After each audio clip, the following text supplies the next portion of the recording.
Hello guys, once again a very warm welcome to all of you at your own YouTube channel Chemistry by Shivansh and guys आज के topic में जाने से पहले हम लोग डिस्कस करेंगे कुछ question from our previous topic and I hope you have seen the previous video and you are comfortable with calculation of the atoms in a molecule. But आज की डेट में जो क्वेश्चन का पैटर्न आता है that is a little bit change. चलिए उस pattern को भी देखते हैं, then we will discuss our today's topic. So here is a question for you और क्वेश्चन आपसे बोल रहा है कि a sample of ammonium dichromate that is NH4 whole twice Cr2O7 have भी नहीं आएगा, has 5 moles of oxygen molecule, then calculate moles of hydrogen atom in the sample. अब देखो पहली बार जब ये क्वेश्चन को हम लोग स्टडी करते हैं तो ये थोड़ा सा अजीब सा लगता है। अजीब सा क्यों लगता है? क्योंकि ये क्वेश्चन में बोल क्या रहा है 5 मोल्स ऑफ ऑक्सीजन मॉलिक्यूल, जबकि हमें तो यहाँ पे क्या दिख रहा है, एटम दिख रहा है। Now let's understand this question. आप पहले ये सोचो आपको जो सैंपल दिया है उस सैंपल में कितना मोल है, 5 मोल ऑफ ऑक्सीजन मॉलिक्यूल है। अगर मैं आपसे बोलूं ये सैंपल नहीं, अगर आपके पास में 1 मोल होता, अगर ये कंपाउंड का 1 मोल होता तो आप बोलते इस कंपाउंड में ऑक्सीजन के कितने एटम होते, 7 मोल ऑक्सीजन के एटम होते, और 7 मोल ऑक्सीजन के एटम होने के साथ हाइड्रोजन के कितने मोल एटम होते हैं, 8 मोल एटम होते। अब अगला पार्ट पढ़ते हैं। अब ये बोल रहा है कि इस सैंपल में 5 मोल क्या है, ऑक्सीजन के मॉलिक्यूल है। मॉलिक्यूल का मतलब क्या है, ये क्या है तुम्हारे पास में O2 का मॉलिक्यूल है। अब O2 का मॉलिक्यूल इसका मतलब क्या है, इसके एक मॉलिक्यूल में कितने एटम है, 2 एटम है, तो इसके 5 मोल में कितने हो जाएंगे, 10 मोल ऑक्सीजन के एटम होंगे। तो अब आप क्वेश्चन को फिर से एक बार रीड करो। अब आपसे क्वेश्चन जब पढ़ोगे तो आप इस तरह से पढ़ सकते हो कि एक सैंपल है अमोनियम डाइक्रोमेट का जिसमें 10 मोल ऑक्सीजन के क्या है, एटम, या फिर 5 मोल ऑक्सीजन के क्या है, मॉलिक्यूल है। तो अब 10 मोल जिसमें होगा उसमें कैलकुलेट करें तो 7 के लिए कितना होता है, 8, तो 1 के लिए कितना होगा, 8/7, तो 10 के लिए कितना हो जाएगा, 8/7 इंटू 10। चलिए इस क्वेश्चन को इस तरह से करने की जगह थोड़ा सा और इंटरेस्टिंग बनाते हैं। आपने पहले 1 मोल में कैलकुलेट कर लिया, 1 मोल में 7 ऑक्सीजन के एटम होते हैं, 8 कितने होते हैं, हाइड्रोजन के। अब आपसे बोल क्या रहा है, उस कंपाउंड में निकालो जिसमें ऑक्सीजन के कितने मोल होंगे, 10 मोल। तो इस 7 को क्या करो, 10 बना दो। किस तरह से बनाओगे, इसको 7 से डिवाइड कर दो और 10 से क्या कर दो, मल्टीप्लाई। जो काम आपने यहां किया है वही काम आप इसके साथ भी करो।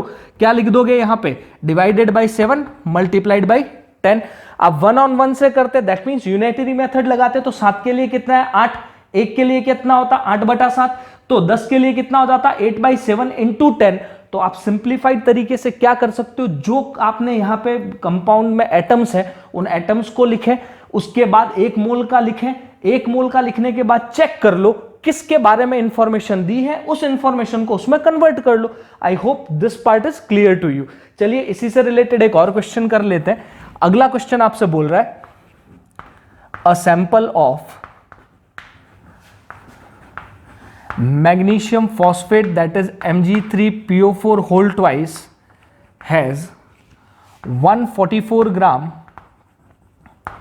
Of magnesium in it,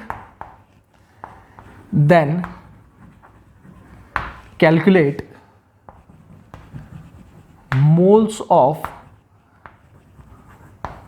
oxygen molecule in the sample। अब आपसे कर क्या रहा है, बोल क्या रहा है क्वेश्चन में, ये आपसे क्वेश्चन में बोल रहा है कि आपके पास जो सैंपल है उसमें रिलेशन किस में बिठाना है, Mg के बारे में और ऑक्सीजन के मॉलिक्यूल के बारे में। अगर ऑक्सीजन का मॉलिक्यूल होता तो यहां पे हम लोग क्या लिखते हैं, O2। आप टोटल चेक करो, ऑक्सीजन के कितने एटम्स हैं, 8 एटम्स हैं, तो 8 एटम के लिए मॉलिक्यूल कितने होंगे, 4। किस तरह से होंगे, हम लोग बोल सकते हैं कि 2 एटम्स ऑफ ऑक्सीजन किसके इक्वल होता है, 1 मोल O2 के इक्वल होगा। तो 1 एटम किसके इक्वल हो जाएगा, हाफ मोल O2 के। तो 8 एटम्स किसके इक्वल हो जाएंगे, half multiplied by 8, that would equate to 4 moles of oxygen molecule. तो अब यहां पे आप चेक कर लो कितना आ रहा है, मैग्नीशियम 1 मोल में 3 और ऑक्सीजन के कितने मॉलिक्यूल आएंगे, टोटल एटम 8 है, 8 एटम के लिए मॉलिक्यूल कितने हो जाएंगे, 4। अब हमें यहाँ पे क्वेश्चन में कहा घुमा रहा है, ये मुझे दे रहा है मैग्नीशियम का मास, और मैग्नीशियम के मास से हम मैग्नीशियम का मोल कैलकुलेट कर सकते हैं। किस तरह से करेंगे? मोल्स ऑफ मैग्नीशियम किसके इक्वल होगा? Mass of magnesium that is 144 gram divided by molar mass. कितना होता है मैग्नीशियम का मोलर मास? 24 ग्राम। ये पार्ट कैंसिल होगा, और अगर इसको कैंसिल कर दे तो ये कितने टाइम्स जाएगा? 6 टाइम्स। तो इसके कितने मोल हो गए? 6 मोल। अब मुझे 3 को किस में कन्वर्ट करना है? 6 में। किस तरह से कन्वर्ट कर सकता हूं? इसको मल्टीप्लाई करवा लो 2 से, तो इसको भी किससे मल्टीप्लाई करवा ले? 2 से मल्टीप्लाई करा ले। तो आपका आंसर क्या हो जाएगा? द कंपाउंड हैविंग या the compound of sample of magnesium phosphate having 144 gram of magnesium will have 8 moles molecule of O2। हो सकता अब आपसे इसका क्या पूछ ले? मास पूछ ले। तो O2 का मास कितना होता है? 32। आप 32 को किससे मल्टीप्लाई करा दो? 8 से। वो आपको क्या दे देगा? इन ऑक्सीजन मॉलिक्यूल का मास दे देगा। I hope up to this part is clear.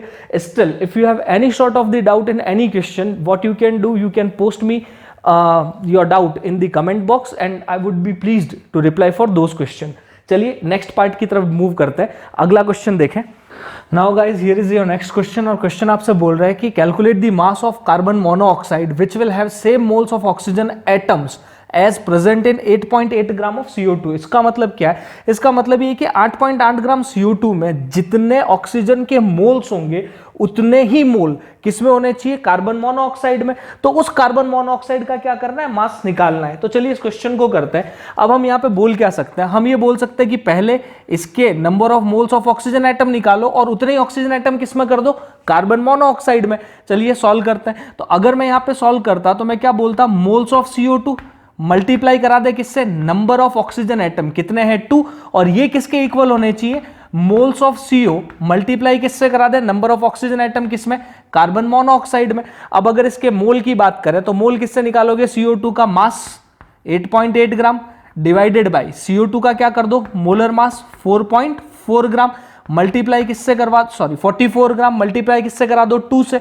Moles of CO तो मुझे क्या करना है? निकालना है, और इसमें नंबर ऑफ एटम भी कितना है? एक ही है। अब अगर इसको सॉल्व करें तो कितना निकल जाएगा हमारे पास में?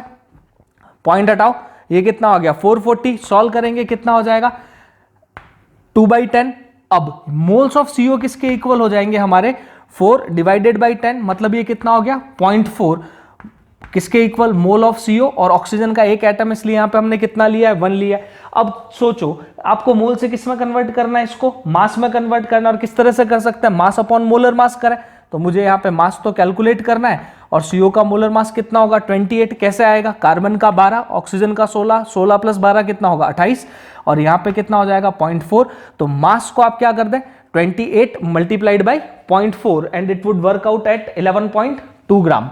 तो ये हो जाएगा आपके लिए 11.2 ग्राम, और मास आएगा किसका? कार्बन मोनोऑक्साइड का। तो कार्बन मोनोऑक्साइड के 11.2 ग्राम में प्रेजेंट ऑक्सीजन के एटम्स किसके इक्वल होंगे? 8.8 ग्राम CO2 में प्रेजेंट ऑक्सीजन के मोल एटम्स के इक्वल होंगे। चलिए अगर हम इसको दूसरे तरीके से करना चाहते हैं तो हम लोग क्या करते? पहले हम लोग CO2 में निकालते मोल्स किसके? ऑक्सीजन के। कैसे निकालें? Mole of CO2 multiplied by number of atom, ये हमने पिछले सेशन में देख लिया था। अब मोल्स ऑफ CO2 कैसे निकालेंगे? आप लिखोगे 8.8 ग्राम, इसको डिवाइड करोगे किससे? 44 ग्राम से। सॉल्व करोगे तो ग्राम से ग्राम कैंसिल हो जाएगा, मल्टीप्लाई किससे हो जाएगा? 2 से। इसको फिर से सॉल्व करते तो कितना आ जाता हमारे पास में? 0.4। तो ऑक्सीजन के 0.4 मोल 8.8 ग्राम किस में होंगे? CO2 में प्रेजेंट होंगे। अब CO में भी मुझे कितना करना है? 0.4 करना है। कैसे करेंगे? CO के 1 मोल में ऑक्सीजन कितना होता? 1 मोल होता। तो 0.4 मोल के लिए मुझे CO कितना चाहिए होता? 0.4 ही चाहिए होता। तो हम यहाँ पे लिख देते, तो CO के मोल भी कितने लगेंगे मुझे? 0.4 मोल ही लगेंगे। अब इस प्रोसेस को लंबा करने से बचाने के लिए हमने क्या कर दिया? हमने सीधा सा कर दिया mole of CO2 multiplied by number of atom. कौन सा एटम पूछा? ऑक्सीजन का, तो 2 से मल्टीप्लाई कराया। यही इक्वल होना चाहिए किसमें? इसमें प्रेजेंट ऑक्सीजन के। तो इसमें प्रेजेंट ऑक्सीजन कितना है? Number of moles of CO multiplied by 1। क्यों मल्टीप्लाइड बाय 1? क्योंकि यहाँ पे ऑक्सीजन का कितना एटम है? एक ही एटम है। I hope up to this part is clear. So guys, here are the question for your practice. The first question आपके लिए, how many moles of methane will have same moles of hydrogen molecule as present in 58 gram of butane. और second question बोल रहा है कि what mass of H3PO3 will have same moles of oxygen molecules as present in 19.6 gram of H2SO4. Guys, solve these question and post the answer in the comment box. Then we will have the discussion over to it. Now guys, let's discuss our today's topic. और आज हम deal करेंगे किसके साथ में, calculation of electron, proton and neutron. तो चलिए बात करेंगे अब किसके बारे में, calculation of electron, proton and neutron. तो जिस तरह से हमने मॉलिक्यूल में एटम्स की कैलकुलेशन की थी, तो हमने क्या किया था, पहले हमने उस कंपाउंड के जो भी सब्सटेंस हमें दिया, हमने उसके मोल निकाले और उस मोल को किससे मल्टीप्लाई करवा दिया था, नंबर ऑफ एटम से। सेम उसी तरह से हम लोग क्या करेंगे, हम लोग पहले गिवन सब्सटेंस में किसको कैलकुलेट कर लेंगे, इलेक्ट्रॉन, प्रोटॉन और न्यूट्रॉन को कैलकुलेट करेंगे। फिर इन इलेक्ट्रॉन, प्रोटॉन और न्यूट्रॉन्स के नंबर को उस सब्सटेंस के मोल से क्या कर देंगे, मल्टीप्लाई कराएंगे। किस तरह से करेंगे, चलिए कुछ क्वेश्चंस हम लोग इनिशियल लेवल पे लेते हैं। सबसे पहले हम बात कर लेते हैं एक सिंगल एटम के बारे में, उसके बाद में हम बात कर लेंगे मॉलिक्यूल में किस तरह से कैलकुलेट करना है, फिर उसके बाद में हम बात कर लेंगे किस तरह से हम लोग कैलकुलेट करेंगे इलेक्ट्रॉन, प्रोटॉन और न्यूट्रॉन को आयंस में। ये सारा बेसिक आपने 9th में पढ़ा हुआ है। अब देखो, अगर आपको कहीं पे भी एटम दिया है तो पहले आप एटम में क्या कैलकुलेट करोगे, इलेक्ट्रॉन, प्रोटॉन और न्यूट्रॉन। अब मान लो आपको एटम दे दिया हाइड्रोजन का। अब आपको पता है कि हम जो भी एटम्स लिखते हैं, उन एटम के नीचे क्या लगा देते हैं, उनका एटॉमिक नंबर लगाते हैं, और ऊपर क्या लगाते हैं, उनका मास नंबर लगाते हैं। तो ऊपर आता है मास नंबर, नीचे हो गया उसका एटॉमिक नंबर। अब मैं यहाँ पे क्या कर सकता हूँ, मैं लिख सकता हूँ प्रोटॉन, इलेक्ट्रॉन और न्यूट्रॉन। जो नंबर नीचे लिखा है वही नंबर किसको रिप्रेजेंट करता है, नंबर ऑफ प्रोटॉन को रिप्रेजेंट करेगा। जब तक इसके ऊपर कोई चार्ज नहीं है तो वही नंबर किसको रिप्रेजेंट करेगा, इलेक्ट्रॉन को भी रिप्रेजेंट करेगा। और अपर माइनस लोअर आप कर दोगे तो ये किसको दिखाएगा, नंबर ऑफ न्यूट्रॉन को। तो ये आपने प्रोटॉन, इलेक्ट्रॉन और न्यूट्रॉन कैलकुलेट किए किसमें, एक एटम में। अब अगर मैं आपसे बोल देता एक में एक है, अब मान लो आपके पास इसके 10 मोल पड़े, तो प्रोटॉन कितना हो जाता, 10 मोल, इलेक्ट्रॉन भी कितना हो जाता, 10 मोल, और न्यूट्रॉन कितने हो जाते, 0 मोल्स। चलिए अब मॉलिक्यूल की बात करें।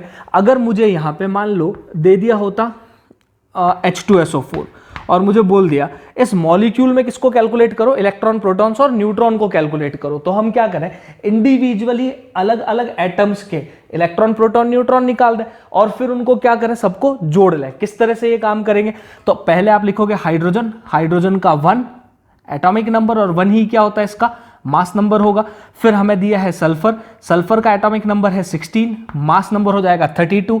अगर ऑक्सीजन की बात करें तो ऑक्सीजन का नंबर है 8 और मास नंबर कितना हो जाएगा हमारे पास में, 16। अब मुझे क्या करना है, इसमें कैलकुलेट कर लूंगा मैं किसको, प्रोटॉन को, साथ में कैलकुलेट करूंगा किसको, इलेक्ट्रॉन को, और उसके साथ में कैलकुलेट कर लूंगा किसको, न्यूट्रॉन को। तो प्रोटॉन, इलेक्ट्रॉन एंड न्यूट्रॉन। चलिए कैलकुलेट करते हैं। हाइड्रोजन की अगर बात करें, एटम कितना है, 2, तो इसको 2 से मल्टीप्लाई करा लेंगे। ऑक्सीजन की बात करेंगे तो एटम कितने हैं, 4, इसको किससे मल्टीप्लाई करवा लेंगे, 4 से। तो एक में कितना होता है, प्रोटॉन, एक ही प्रोटॉन होगा, एक ही इलेक्ट्रॉन होगा, और न्यूट्रॉन अपर माइनस लोअर कितना हो जाएगा, 0। ये मल्टीप्लाई होगा 2 से, ये भी मल्टीप्लाई होगा किससे, 2 से। चलिए अब अगर इसकी बात करें तो इसमें जो नंबर नीचे दे रखा है वही नंबर प्रोटॉन है, उतना ही क्या होगा, इलेक्ट्रॉन। अपर माइनस लोअर कितना हो जाएगा हमारे पास में, 16। सल्फर का एटम सिंगल है तो इसको एक से ही मल्टीप्लाई कराए। अब अगर ऑक्सीजन की बात करेंगे तो ऑक्सीजन में इलेक्ट्रॉन प्रोटॉन कितना होगा, 8, इलेक्ट्रॉन भी कितना होगा, 8, अपर माइनस लोअर भी कितना होगा, 8। इसको मल्टीप्लाई करवा देंगे किससे, हम लोग 4 से मल्टीप्लाई कराएंगे। तो ये तो हमने कैलकुलेट किया एक में, और 4 एटम है तो मल्टीप्लाइड बाई 4, ये भी मल्टीप्लाइड बाई 4 और ये भी मल्टीप्लाइड बाई 4। अब अगर इनको आप नेट कैलकुलेट करोगे तो यहाँ पे ऑक्सीजन प्रोटॉन कितना हो रखा है, 2, और ये कितना है, 16, और ये कितना है, 32। तो अगर इसको सॉल्व करें, 32 प्लस 16 कितना होगा, 48 प्लस 2 कितना हो जाएगा, 50। तो इसमें टोटल नंबर ऑफ प्रोटॉन्स कितने हैं, 50 हैं। किसमें, एक मॉलिक्यूल में। अगर ये वाला पार्ट भी कैलकुलेट करते तो इलेक्ट्रॉन भी कितने होते, 50। और न्यूट्रॉन्स की अगर बात करें तो न्यूट्रॉन कितना हो जाता, 16, और 32 कितना हो जाता, 48। तो एक मॉलिक्यूल में 50 प्रोटॉन है, 50 इलेक्ट्रॉन है, और 48 क्या है, न्यूट्रॉन्स हैं। अब अगर मेरे पास में इसका 1 मोल होता तो ये कितने हो जाते हैं, 50 मोल्स, ये कितने हो जाते हैं, 50 मोल्स, और न्यूट्रॉन्स कितने हो जाते हैं, 48 मोल। अगर मैं आपसे बोल देता मेरे पास H2SO4 का कितना मोल है, मेरे पास में H2SO4 का हाफ मोल है, तो half multiplied by 50 25 mole, half multiplied by 50 25 by mole, और हाफ मल्टीप्लाइड बाय 48 ये हमारे लिए कितना हो जाता, 24 मोल्स हो जाता। I hope up to this part is clear. चलिए अब अगर आयन की कैलकुलेशन करनी है तो आयन में हम लोग ले लेते हैं N3 माइनस, नाइट्राइड आयन ले लेते हैं। अगर नाइट्राइड आयन की बात करेंगे तो इसका एटॉमिक नंबर कितना होगा 7, मास नंबर कितना होगा हमारे लिए 14 होगा। तो आप यहां पे लिख दो प्रोटॉन, इलेक्ट्रॉन एंड न्यूट्रॉन।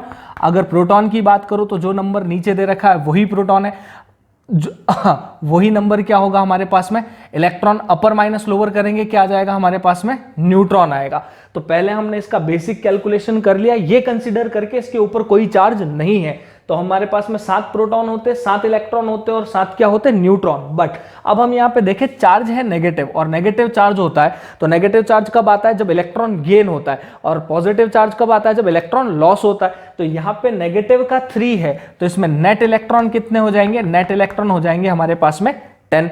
क्या होता अगर मुझे पॉली एटॉमिक आयन दिया होता, पॉली एटॉमिक आयन का मतलब हमारे पास में एक से ज्यादा एटम्स होते और आयन बनता है, ये मोनो एटॉमिक आयन है। चलिए अगर उसकी बात करें तो मैं यहाँ पे लिख रहा हूँ H3O+। अब H3O+ में मुझे क्या निकालना है, number of electron, proton and neutrons निकालने। तो मैं यहाँ पे लिख रहा हूँ प्रोटॉन, यहाँ पे लिख रहा हूँ इलेक्ट्रॉन, और यहाँ पे लिख देता हूँ न्यूट्रॉन। यहाँ पे हम लिख देंगे नंबर ऑफ एटम्स, एक हाइड्रोजन है और साथ में क्या है, ऑक्सीजन। हाइड्रोजन कितनी बार है, 3 बार है। इसका mass atomic number 1, mass number 1 oxygen के लिए, एटॉमिक नंबर 8, मास नंबर कितना है 16। अब अगर हम लोग इसको कैलकुलेट करें तो देखिए 1 जो नीचे नंबर है वही, या एटॉमिक नंबर ही क्या होता है, प्रोटॉन, वही नंबर क्या होता है हमारे लिए इलेक्ट्रॉन, और अपर माइनस लोअर करेंगे तो क्या बनेगा, न्यूट्रॉन बनेगा। अब इस केस की अगर बात करें तो जो नंबर नीचे लिखा है that is the atomic number, वही होता है प्रोटॉन, वही होता है इलेक्ट्रॉन, और अपर माइनस लोअर क्या हो जाता है हमारे लिए, न्यूट्रॉन हो जाता है। अब यहाँ पे एक की कैलकुलेशन हमने कर ली तो इसको मल्टीप्लाई किससे करवा दे, 3 से, इसको भी किससे मल्टीप्लाई करवा दे, 3 से। अब आप टोटल कैलकुलेट करो, टोटल प्रोटॉन कितने हो गए, 8 + 3 11 प्रोटॉन। टोटल इलेक्ट्रॉन भी कितने हो गए, 8 + 3। टोटल न्यूट्रॉन कितने हो गए, 8। अब आप कैलकुलेट करो चार्ज, चार्ज कितना है, +1, +1 है। इसका मतलब क्या है कि इलेक्ट्रॉन मॉलिक्यूल में से कम हुआ है। कितना कम हुआ है, 1 कम हुआ है, तो आप 11 माइनस क्या कर दो 1, तो हमारे लिए कितना हो जाएगा 10। तो एक अगर मोल मेरे पास में H3O+ का पड़ा है तो उसके अंदर 11 मोल तो होंगे प्रोटॉन, 10 मोल होंगे इलेक्ट्रॉन, और 8 मोल्स क्या हो जाएंगे, neutron. I hope up to this part is clear. चलिए इसके आगे हम कुछ क्वेश्चंस को सॉल्व करते हैं to have the better idea about the concept. So guys here are the question, और हमें करना क्या है, पहले हमें मोल कैलकुलेट करना है और मोल को मल्टीप्लाई कराना है total number of electron, proton और neutron present in the given substance. तो चलिए हम लोग पहले देखें 10 ग्राम ऑफ CaCO3 में हमें किसको कैलकुलेट करना है, इलेक्ट्रॉन, प्रोटॉन और न्यूट्रॉन को। तो पहले मैं मोल कैलकुलेट कर लूँ। मोल्स ऑफ CaCO3 किसके इक्वल होगा, given mass 10 gram divided by the molar mass कितना है, CaCO3 का मोलर मास 100 ग्राम। सॉल्व करेंगे कितना आ जाएगा, 0.1 मोल आएगा। अब अगर मैं यहाँ पे चेक करूँ कैल्शियम का 1 एटम, कार्बन का 1 एटम और ऑक्सीजन के 3 एटम, तो यहाँ पे हम लिख रहे हैं कैल्शियम, ये कार्बन और ये आया ऑक्सीजन। कैल्शियम का atomic number 20, mass number 40, carbon का atomic number 6, mass number 12, oxygen की अगर बात करें तो एटॉमिक नंबर 8, मास नंबर 16। अब मुझे करना क्या है, इनमें इलेक्ट्रॉन्स को कैलकुलेट करना है, इनमें प्रोटॉन्स को कैलकुलेट करना है, और इसमें किसको कैलकुलेट करना है, न्यूट्रॉन्स को कैलकुलेट करना है। तो यहाँ मैं लिख रहा हूँ प्रोटॉन, यहाँ लिख रहा हूँ इलेक्ट्रॉन, और यहाँ मैं लिख रहा हूँ किसको, न्यूट्रॉन्स को। अब एक चीज़ मैं भूल गया हूँ, ऑक्सीजन का कितना एटम है, टोटल 3 एटम है, तो इसको मल्टीप्लाई किससे करवा देंगे, 3 से। यहाँ पे चेक करो, जो नंबर यहाँ पे लिखा है वो एटॉमिक नंबर वही क्या होगा, प्रोटॉन, वही क्या होगा, इलेक्ट्रॉन। अपर माइनस लोअर करेंगे क्या मिलेगा, न्यूट्रॉन। कार्बन की बात करें, जो नंबर एटॉमिक वही प्रोटॉन, वही तुम्हारा इलेक्ट्रॉन, और अपर माइनस लोअर करेंगे क्या आएगा, न्यूट्रॉन। ऑक्सीजन की बात करें तो 8 प्रोटॉन, 8 इलेक्ट्रॉन, अपर माइनस लोअर 8 क्या हो जाएंगे, न्यूट्रॉन। मल्टीप्लाई किससे होगा, 3, तो 8 मल्टीप्लाइड बाई 3 कितना हो जाएगा, 24। ये भी कितना होगा 24, और ये भी कितना होगा 24। अब हमें टोटल प्रोटॉन्स को काउंट करना है। टोटल प्रोटॉन्स कितने हो जाएंगे, 24 + 6 30, 30 + 20 कितना हो गया 50। इसमें भी कितना होगा 50, इसमें भी कितना हो जाएगा 50। तो हम ये बोल सकते हैं कि अगर एक मॉलिक्यूल कैल्शियम कार्बोनेट का हमने उठाया तो उसमें 50 प्रोटॉन्स होंगे, 50 इलेक्ट्रॉन्स होंगे और 50 क्या होंगे, न्यूट्रॉन। तो एक मोल में कितना होगा, 50 मोल होगा। तो 0.1 मोल में कितना हो जाएगा, 0.1 मल्टीप्लाइड बाई 50। तो यहां पे मैं लिख रहा हूं नंबर ऑफ प्रोटॉन किसके इक्वल होगा, नंबर ऑफ प्रोटॉन इक्वल होगा 50 मल्टीप्लाइड बाई 0.1 मोल। तो हम इसे बोल सकते हैं कितना, 5 मोल। तो इसमें टोटल नंबर ऑफ प्रोटॉन कितना है, 5 मोल। किसमें, इन 10 ग्राम ऑफ कैल्शियम कार्बोनेट में। अब हो सकता है उसने मुझे क्वेश्चन में क्या किया होता, उसने मुझे क्वेश्चन में नंबर दिए होते, तो हम मोल को हटा के क्या कर देते, 6 × 10⁻23। और अगर इसको सॉल्व करते तो कितना आ जाता है ये 5 × 6 हो जाता हमारे लिए 30। पावर को हम यहाँ पे एडजस्ट करते तो ये बन जाता 3 × 10⁻24। तो 3 × 10⁻24 protons, same number of electron and same number of neutron will be present in 10 gram of calcium carbonate. I hope up to this part is clear. बाकी को हम सॉल्व नहीं करेंगे तो भी चलेगा क्योंकि तीनों में कितना आ रहा है, 50 आ रहा है। चलिए नेक्स्ट क्वेश्चन में मूव करते हैं। अब ये बोल रहे हैं 2.4 ग्राम SO4 2- सल्फेट आयन में किसको कैलकुलेट करना है, इलेक्ट्रॉन, प्रोटॉन एंड न्यूट्रॉन को। तो पहले मोल निकालें, तो mole of SO4 2- would be equal to given mass कितना, 2.4 ग्राम। इसको डिवाइड करें किससे, मोलर मास से। और SO4 2- का मोलर मास कितना आएगा, सल्फर के लिए होता है 32 और ऑक्सीजन का 16 × 4 64, 64 + 32 कितना हो जाएगा, 96 ग्राम। तो अगर हम इसको सॉल्व करेंगे तो ये आ जाएगा हमारे लिए 1/40 मोल्स। अब मुझे करना क्या है, मुझे कैलकुलेट करना है इलेक्ट्रॉन, प्रोटॉन एंड न्यूट्रॉन को। तो पहले आप लिख लें सल्फर, नंबर कितना होगा, एटॉमिक नंबर 16, मास नंबर कितना होगा 32, ऑक्सीजन का एटॉमिक नंबर 8, मास नंबर कितना है 16, ये मल्टीप्लाई होगा किससे, 4 से। अब हम इलेक्ट्रॉन, प्रोटॉन और न्यूट्रॉन का टोटल कैलकुलेट करें और मल्टीप्लाई करवा दें उसको किसके साथ में, टोटल नंबर ऑफ मोल्स के साथ में। तो this section is for proton, ये इलेक्ट्रॉन और ये कौन है हमारे लिए, neutron. Number of proton 16, number of electron 16, upper minus lower, number of neutron भी कितना है 16। अगर यहाँ पे कैलकुलेट करेंगे तो कितना आएगा 8 मल्टीप्लाइड बाई 4 32, ये भी 32 और ये भी कितना हो जाएगा 32। टोटल कैलकुलेट करें, ये कितना होगा हमारे लिए 48 ही कौन आएगा, इलेक्ट्रॉन, और 48 ही कौन आएगा, न्यूट्रॉन। बट अब चेक करो, यहां पे हमने किसको कैलकुलेट किया, प्रोटॉन, इलेक्ट्रॉन, न्यूट्रॉन को कैलकुलेट किया, पर किसमें किया है, SO4 में किया है। बट चार्ज कौन सा है, 2-, दैट मीन्स इसके अंदर 2 इलेक्ट्रॉन क्या होंगे, एक्स्ट्रा आएंगे। 2 इलेक्ट्रॉन एक्स्ट्रा आएंगे तो ये 48 प्लस क्या हो जाएगा 2, तो नेट इलेक्ट्रॉन कितना हो जाएगा हमारे पास में 50। अब अगर इसको देखें तो moles of proton in SO4 2- would be equal to 1/40 multiplied by 48। आगे की बात करें नंबर ऑफ इलेक्ट्रॉन्स, तो moles of electron would be equal to 1/40 multiplied by 50। तो ये हो जाएगा हमारे लिए 5/4। और अगर हम बात करते हैं नंबर ऑफ न्यूट्रॉन्स, तो ये कितना होता 48 divided by 40। I hope up to this part is clear. अगर आप टोटल नंबर में कन्वर्ट करना चाहते तो आप टोटल नंबर में कन्वर्ट करने के लिए किससे मल्टीप्लाई कराते हैं, 6 × 10⁻23 से मल्टीप्लाई कराते। I hope up to this part is clear. चलिए, अगर उसने इलेक्ट्रॉन, प्रोटॉन और न्यूट्रॉन की कैलकुलेशन में थोड़ी सी कलाकारी करनी होती तो वो कहाँ पे आपको कंफ्यूज कर सकता है। तो देखिए, आपको क्वेश्चन दे रहा है calculate electron, proton, neutron in 9.5 gram of NH4+, और NH4+ में वो कर क्या रहा है, यहाँ पे लिख रहा है 15। अब इस 15 का मतलब क्या है, इन जनरल जो हम आइसोटोप काम में लेते हैं वो क्या होता है, नाइट्रोजन का एटॉमिक नंबर 7 और मास नंबर कितना होता है 14। बट इस पर्टिकुलर केस में नाइट्रोजन का वो आइसोटोप दिया है जिसका मास नंबर कितना है 15 है। तो चलिए अब हम इसे कैलकुलेट करते हैं। पहले हम निकालें मोल्स ऑफ NH4+, और NH4+ के मोल निकालने जाएंगे, ये कितना रहेगा मेरे पास में 9.5 ग्राम। डिवाइड किससे करेंगे, अब मास कितना लेना है, नाइट्रोजन का मास है 15 + 4 कितना हो जाएगा हमारे लिए 19 ग्राम। अदरवाइज अगर इसने 15 नहीं लिखा होता तो हम इसको कितना लेके चलते, 14 लेके चलते। अब ये कितना हो गया 9.5 डिवाइडेड बाई 19, कैंसिल आउट करोगे, सॉल्व करोगे तो कितना हो जाएगा ये 0.5, और इसको हम क्या लिख सकते हैं, हाफ मोल भी लिख सकते हैं। अब कैलकुलेट करें, नाइट्रोजन हमारे पास में 1 है, मास नंबर होगा इसका 15 और एटॉमिक नंबर कितना होगा 7। हाइड्रोजन की अगर बात करें तो मास नंबर 1 है, एटॉमिक नंबर भी 1 है, और टोटल नंबर ऑफ एटम्स कितने हैं 4। अब हम इसमें कैलकुलेट करेंगे किसको, प्रोटॉन को, इलेक्ट्रॉन को और न्यूट्रॉन को देन मल्टीप्लाई करवाएंगे प्रेजेंट मोल्स से। तो ये हमारे लिए प्रोटॉन, ये न्यूट्रॉन, ये इलेक्ट्रॉन्स और यहाँ पे क्या लिख रहे हैं, न्यूट्रॉन। तो अगर आप यहाँ चेक करो, जो नंबर लिखा है वही क्या है, प्रोटॉन, वही नंबर क्या होगा हमारा, इलेक्ट्रॉन, और न्यूट्रॉन क्या होगा, अपर माइनस लोअर। 15 माइनस 7 करेंगे कितना हो जाएगा, 8।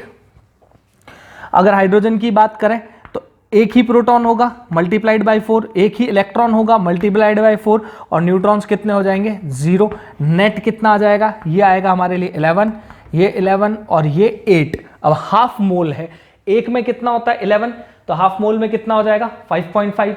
एक मोल में है 11, हाफ मोल में कितना होगा 5.5। और अगर हम इसकी बात करें, एक मोल में कितना है 8, तो हाफ मोल में कितना हो जाएगा हमारे लिए 4 mole. I hope guys these parts are really clear to you. I am still saying, if you have any doubt, just post me a comment in the comment box, and let's meet guys in the next part.